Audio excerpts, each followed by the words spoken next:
আপনারা জানেন যেমন আবাসের টাকা কেন্দ্রীয় সরকার দেয় না, আমাদের টাকা অন্য রাজ্যকে দিচ্ছে।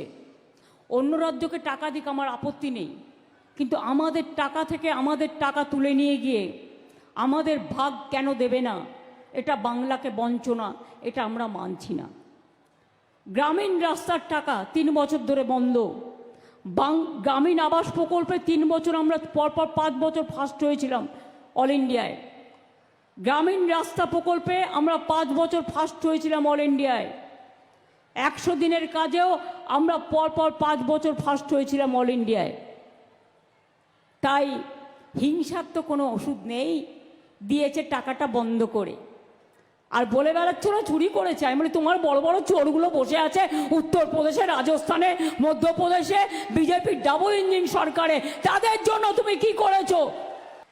তুমি 100 কতগুলো টিম পাঠিয়েছো।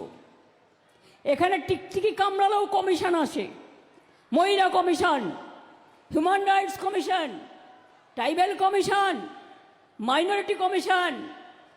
আর মধ্যপ্রদেশে মেয়েদের উপর অত্যাচার হলে ইউপিতে জ্বলন্ত, কখনো ইউপি, কখনো রাজস্থান, কখনো উড়িষ্যায় আপনার সরকারের আমলে যখন মেয়েদের জীবন্ত পুড়িয়ে মারে, তখন কটা কমিশন যায়? একটাও যায় না।